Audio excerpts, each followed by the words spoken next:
Good afternoon, everyone, and welcome to this, if I can call the meeting to order, please. Welcome to this meeting of the Budget and Finance Committee for Monday, February 8th. I'm Paul Krikorian. I'm joined by my colleagues, Mr. Bonin and Mr. Blumenfield, and we are ready to begin. Is there anyone wishing to offer general public comment? Seeing none, general public comment is now closed. Is there anyone wishing to offer comment on items 1, 2, 3, or 4? I have no cards. Comment on those items is closed. Now, thank you, members. Now, Mr. Hale, did we have, were we going to go in order? It's your discretion. Okay.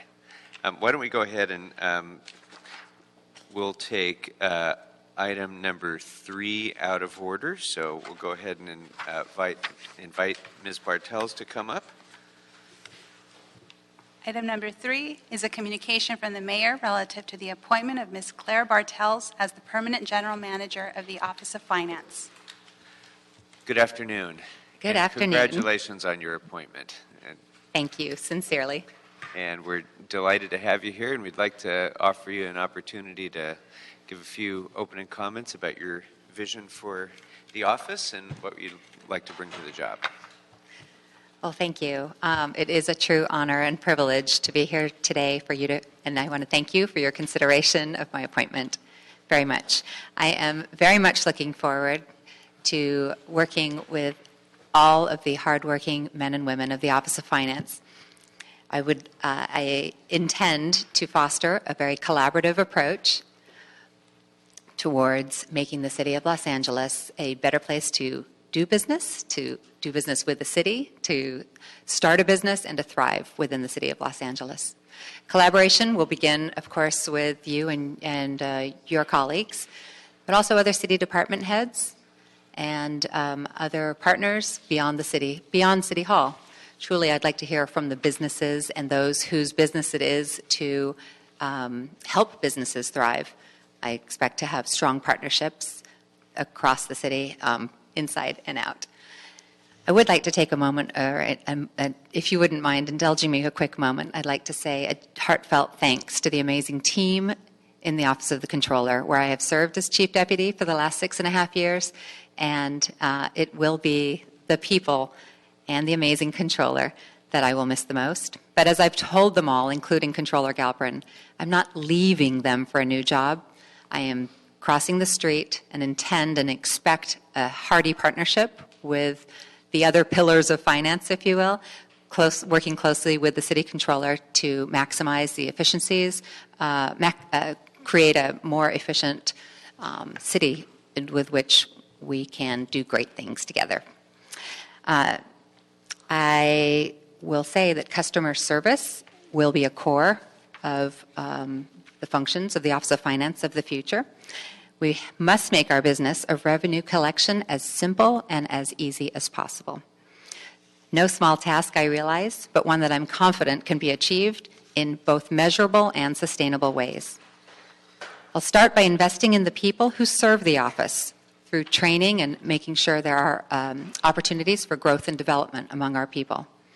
Leveraging existing and new technology is a must for any city department, particularly for our Office of Finance, where infrastructure is aging and must be maintained and replaced and updated. And importantly, as I said before, developing and maximizing partnerships with others. In the days ahead, I look forward to hearing your ideas as to how we can make the city a better place to do business and better for all. And with that, I would be happy to entertain any questions that you may have. Great. Thank you. And thank you for your willingness to take on this new task. Given the long experience you've had in the Controller's office looking at the operations of the Department of Finance and how you've had that interface both between the two departments and also as auditor of that department, do you have ideas for changes in performance metrics that you would like to see in the Office of Finance, things that are especially important to you to try to improve upon based on the experience you've had in the Controller's office? Certainly, the experience I've had in the Controller's Office has shed light on the fact that we need to be more in sync with one another. We often, we are two components of the same big process as far as our relationships with paying the businesses of the vendors that do business with the city. And there are many opportunities that either one office or the other is highly dependent on coordination, great degree of coordination with its respective partner. And so fostering, synchronizing those priorities is going to be a must.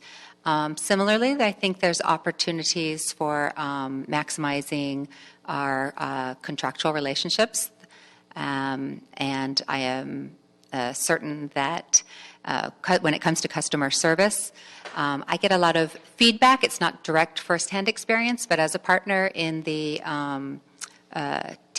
the Board of Review that the City Controller's Office serves on, we often hear from businesses firsthand about what feels to them like the seemingly illogical application that is not all any one entity's concern or responsibility, but rather there is a very obvious and apparent need to act upon the concerns that are heard and to identify that which will make it easier for people to pay their business taxes. Pretty much what I hear is they would like to know what to expect. It's the element of uncertainty that really makes it a very frustrating experience. Far and large, I hear from people that say, I'm appealing because of the principle of the thing. It's simply not fair the way we have been asked when we've been paying in good faith all these years, but yet we're asked to either forego our refund or apply a different rule this time round. And I completely appreciate that frustration and would like to make a priority to make things easier, make things clearer through better communication. So certainly the ability to measure the frequency with which people ask the same question, the things that frustrate people most, identify metrics based on what's really happening, what the businesses are and other customers are actually experiencing, and tackle the problem there. If people, for instance, are constantly lamenting and spending a great deal of time on the call center, and I understand that a great advancement is on its way to implementation already, which is online chat abilities for people who are trying to register or renew their registration.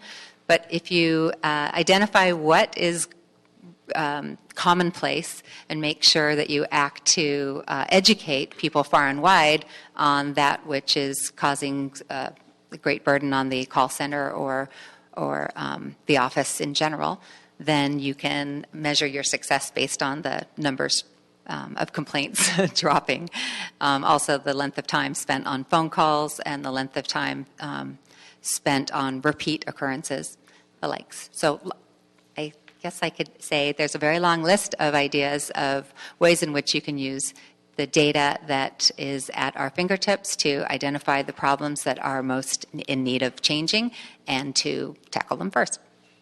Well, I really especially appreciate your comments about the GRT and applying more customer-friendly, customer service-oriented approach to that, because for every business that I have heard complain about the amount of the gross receipts tax, there's probably 5 businesses that complain about how it's applied, how it's arbitrary, how difficult it is to identify the allocation for their particular tax category, how frustrating it is for them when they've been paying in one schedule and then are told retroactively that they were wrong, how difficult it is when the Office of Finance changes direction with a change in personnel.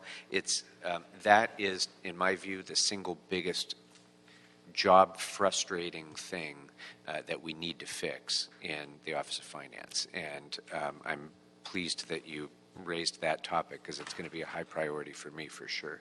Thank you. Members? Mr. Kratz?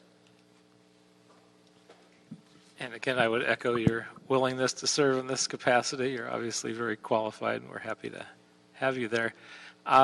quick question. Have you taken a look at IT in the Department of Finance? 'Cause I don't necessarily have a sense of how dated we are, but I know as an example in the county assessor's office, I think Jeff Prang was probably somewhat surprised when he realized that they still do a lot of things using paper files, which I think he's going to get changed as assessor. How far behind are we? Are we using a lot of paper files, and do we have computer systems but have those that are very outdated, or where do we stand in all that? To be honest, I have yet to know firsthand, but I have Ted Ross, General Manager of ITA, on my list to discuss. I do see there's been a request in the budget for the Office of Finance to upgrade certain systems. I am aware that there is aging infrastructure, and there's a long-standing need identified to implement a treasury management system that has yet to occur. So that is, all of those are clear indicators that there's quite a lot to be done, and I'm certain there are lots of opportunities to automate. And some of that does go to what I was saying with the partnership with the Controller's Office, that they share some common goals about electronic file transfers and the elimination of manual processes that exist today. So definitely on the list of priorities. Yeah, I I can wasn't get back sure if to you'd you. already tripped over it in your controller finance interactions, but Well, I'm aware of not quite limitations, yet. but and opportunities, but frankly, not a scorecard yet on all the systems. Well, I'm sure that'll be a good opportunity for you. Duly noted. Thank you. Mr. Bonnet? Thank you. I actually don't have any questions. Mr. Krikorian and Mr. Koretz both asked the questions I had intended to ask. I just wanted to say some comments about you. I was doing the math in my head, and I realized it's been 20 years since I've known you in all the various different capacities you've worked in the city. And I think you are phenomenally qualified for this position. I think you will bring a great attitude to this job. You have always had a positive attitude, a can-do attitude. You've always been great for morale in the various different offices you've worked in, and I think that'll be an asset as you come into this agency, which does, I think, need a lot of updating and a lot of reform and a lot of work to be customer friendly. So I'm more than happy to support you, and congratulations and thanks. Thank you, Councilman. Mr. Blumenfield? Thank you. Just want to add my voice to the chorus here. You've got a great record of service. It's an important job that you're taking on. I'm glad that you're doing it. I look forward to working with you, and I know you're going to do a great job. And I'm happy to support you. Thank you ever so much. Terrific. Well, if there's no further questions or comments, it appears that it's the unanimous view that we're delighted to recommend your appointment to the City Council. So congratulations. Thank you very, very much. I look forward to serving. Thank you. All right. So members, we're going to go next to our closed session items. We'll begin with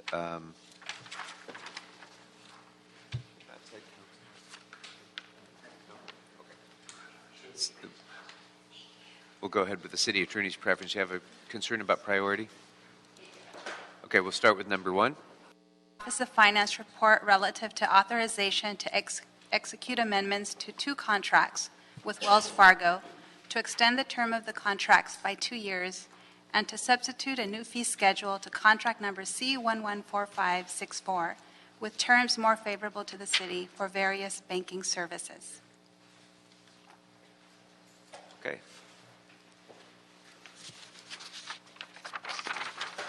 You just go over briefly what the nature of the banking services that Wells Fargo is providing are and why the change in the fee schedule. Certainly. Saul Romo, the Office of Finance.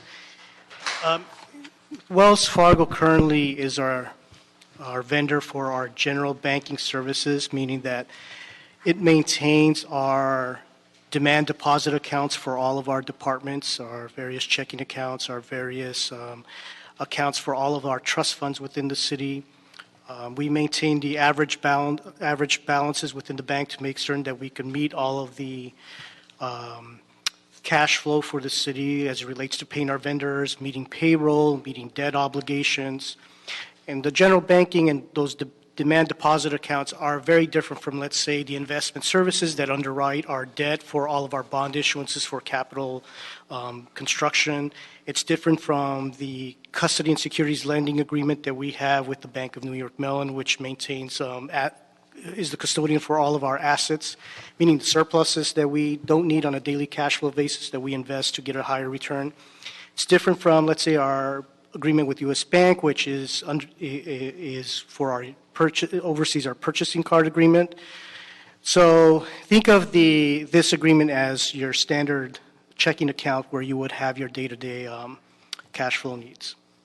And what we've done here is we've realized that there were some errors and some omissions in our fee schedule. We updated the fee schedule, and we were working with the bank to do a very exhaustive and involved review of the fee schedule. It resulted in at least a $500,000 reimbursement back to the city and some corrections that will result in moving forward under the same fee schedule, some savings toward the city. We are coming, however, to the conclusion of the initial term of the original agreement with the bank services. The economic environment has changed. Certainly, the needs of the city in terms of bank services is evolving. The needs that banks do provide is also evolving, and so now we're in the process of developing an RFP to respond to the needs of what the city needs now. And the additional time it will allow us to complete that process, go out to bid, select a new vendor, put out a new RFP, obtain a new agreement with the possibility that we may or may not have a new vendor or an additional vendor as well. Great, thank you. Members, any questions? Good. All right. Seeing none, it'll be the action of the committee to approve the recommendations. Thank you. Very much. And there being no other business before the committee, we are adjourned.